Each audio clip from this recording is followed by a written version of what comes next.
I'm now joined in studio by two ladies who are on the verge of making history. Susan Kihika is the Speaker in the Nakuru County Assembly, and she just won the Jubilee nominations for Senate, so you could be the first woman senator in Nakuru County. Congratulations on winning that. Thank you. And Dr. Joyce Laboso is the Deputy Speaker of the National Assembly and just won the Jubilee nominations there for governor, so you could be one of the first female governors in the county, in the country, actually. Okay, thank you. Congratulations to you both. Thank you. It must have been a very difficult campaign, but you both had such convincing wins. You had something like over 200,000 votes. 270. 270,000 votes is unheard of in a nomination. How did that happen? I guess the people of Nakuru County were ready for change, and they thought and believed that I am the best person to take up the mantle and bring the change that they need. You also had a convincing defeat, and your opponent conceded, which is something that's rare. A lot of politicians have been going about saying, no, it was not free and fair. In your case, they agree, she beat me.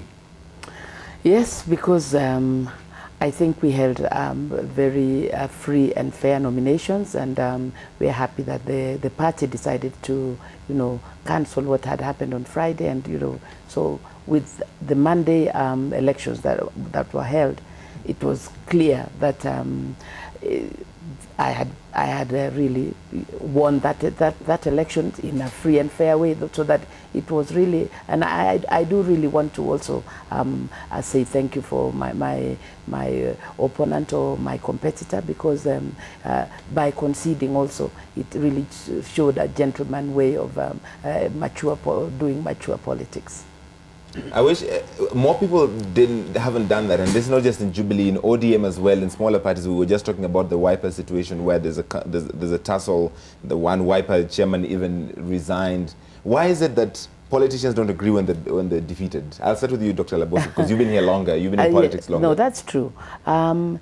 I think it's a lot of the times it's the amount of effort that you put into the campaigns. Mm-hmm. It's really grueling, and many times you really do put your best. You are down even financially, mm-hmm. Morally, physically, and by the time a result comes that is not that is not favorable to you, sometimes it's not easy to take it. So it's understandable, but and then again, many times you find that maybe when there are malpractices, when clearly there has been maybe vote staffing or things have not gone quite right, and with all that you have gone through, it's sometimes difficult not to to concede easily. But like I said, when the process is very clear, all of us had our various our different tallying centers. I'm talking about the case of Bomet. So by the time we were coming to that hall, all of us already had our own results from our own tallying centers. So it was difficult for anybody to say anything else. But it's out of that situation, Susan, that there's, I think the Jubilee Appeals Tribunal today was dealing with something like 55 different cases. It's 400 actually. It's nearly 400, yes. Nearly 400 different appeal cases. So are you surprised by how many people are just contesting the losses? Actually, considering that we had about 8,000 candidates, if the people contesting are about 400, I don't think in the scheme of things that's really a very big percentage. But at the same time, like Dr. Laboso said, I mean, as politicians, you put so much into it, so much resources, you invest so much emotions and everything, even, and you have supporters every day telling you, we are ahead. So at the end of the day, sometimes when the results come out, maybe people feel that they did not lose, even though the process was fair. But at the same time, too, you have people who have very, very thin margins. They've lost by a very thin margin. And maybe they also feel that the process may not have been as fair. Granted, I do feel that this time, really, the Jubilee Party really tried to have very, very, very fair and open nominations. Okay. But I'm not surprised by the number. Dr. Laboso, the 2/3 gender bill didn't sail through this house that you are part of. Why is that? We really tried. We tried as a house. We tried as members of KEWOPA, which is the Kenya Women Parliamentary Association. We tried through even the civil society, holding several different forums with our male counterparts and, trying to really get them through the fact that this was not about us, asking for more seats, but it was in the Constitution. It was a requirement, and it is only Parliament that was supposed to pass that legislation. It could not come from anywhere else, otherwise it would have happened. But anyway, we didn't succeed with this. Why is that? Is it male chauvinism? Yes, I can put it down to that because one, they thought already there are enough women in Parliament, or some of them even complained the perfumes are too much. We are, banal, and some things which we really feel are not should not really count. We are already giving them enough problems, those of us who are there. So it really boils down to male chauvinism, and maybe still that perception that politics really is a male world. It is it is for the men. It's really not a women's. It's not a game for women. I think so. This is the world, Susan, that you're going into. From making laws in the county, now you're going to be making laws at a national level. Mm-hmm. But she says there's obviously sexism among the male MPs and senators. No, I agree. I mean, just the nature of politics seems to be very, very male-dominated. And even as we go to the next level, meaning, for example, for me, from the county assembly into the Senate, I'm expecting that. But at the same time, I don't think we should shy away from doing it. Eventually, we must do it, so many of us, that we no longer have that requirement, because it seems it's hard to get it to pass. And I think maybe the positive side of it is, having failed to go through, a lot of us women are now really understanding that it's going to be hard to get this given to us. Not that we would just want it given to us, but that we must fight it out with our male counterparts, and that's what we're doing. In the last election, there were a lot of women who were running for seats other than woman representative who complained that their opponents, the male opponents, said, tumewapatia ile ya wanawake, mbona wanataka hizi zingine. Did you experience that? Oh, a lot of it, actually. I actually really did experience it, and a lot of my... The people that I was competing with for the Senate seat were male. And the theory or what they were using was saying that for me, I have a reserved seat, which is the women rep seat. So then I should give way and cede the Senate seat to a male. Mm-hmm. But obviously, when we have a population that sometimes does not understand that the other seats are open to all of us and only the women rep one is open to the women for affirmative action purposes, then it becomes a bit of a problem. But what we've done is we've done a lot of civic education as we move around campaigning. But it's a big problem. You laughed when I asked that. Did you also hear that?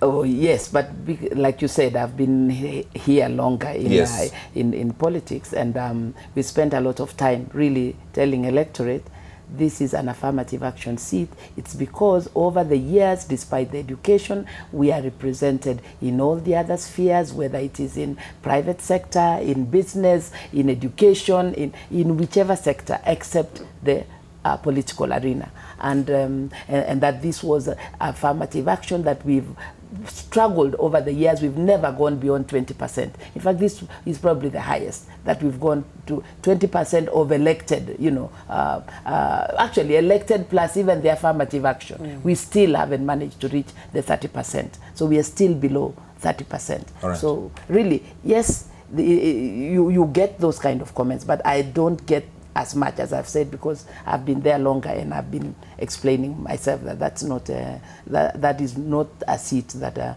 if I want to go for, okay, or that I'm interested in, because I think there are more deserving people who have not been in politics that can be able to benefit from that seat.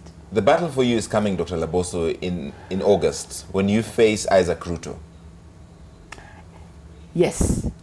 I am not looking at it as a bigger battle than what I've come from, because this one was a real battle, because I know that Bomet is a Jubilee zone. It is 100% Jubilee. And I knew that this was almost the final. It doesn't matter whether it is Isaac Ruto or any other Ruto, well, not any other Ruto. The one I am fully behind is the Deputy President, who is in the presidency and who is in Jubilee. But Isaac Now, Ruto, Isaac Ruto is an incumbent, he is a party leader, he's a NASA principal. Yeah, you give him all the accolades you want to accord to him, yesterday we learned about his new position in the NASA coalition. Some people are calling it an assistant minister, because others are calling it all sorts of names, because it doesn't exist in the constitution, and having all that fought so hard to come and be given a position that does not exist in the constitution, that's up to him. But I keep saying, I am not fighting Isaac Ruto. I am going out to the people of Bomet to sell my policies, to sell myself to them.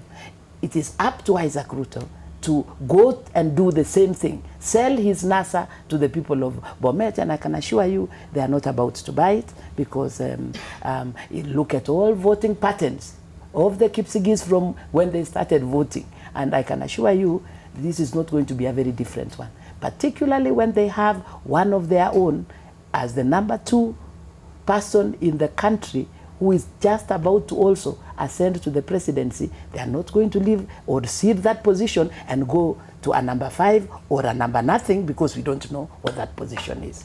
All right, Susan Kihika, a question for you from Kennedy Moniki. Susan Kihika's campaign was high profile. Where did she get the funds? And she's MCA and a Speaker of the County Assembly.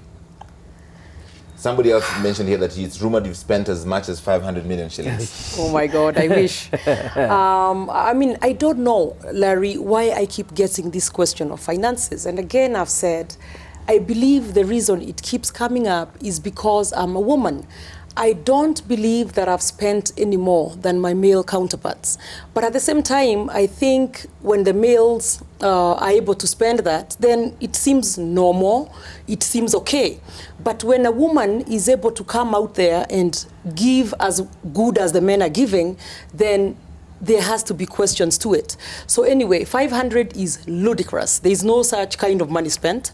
But at the same time, I have a lot of friends who believe in me, and I was able to get them to come together and fundraise for me to be able to put a formidable campaign, so that I'm able to not only do a mediocre average campaign, but to be able to do better than those that I was fighting against, and then come out on top. So you think there's a double standard here? Oh, absolutely, because I believe. There's one tabloid that even claimed you have a sponsor that is paying for all of this.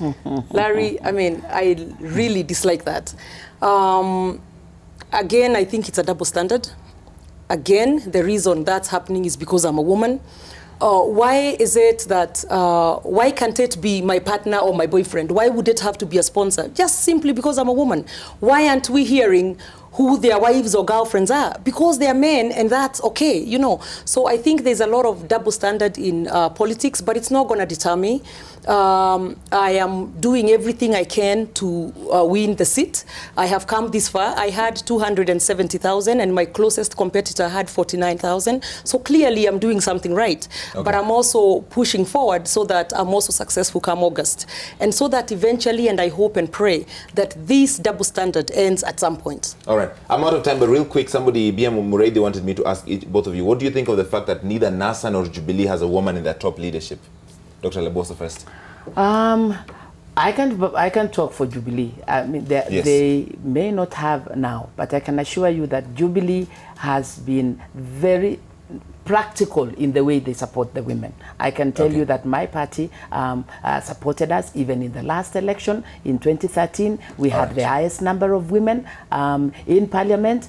12 or is it 13 out of the out of the 16 came from Jubilee. So I can tell you that Jubilee not only says that they support women, they actually go out of their way to do it. Susan, real quick.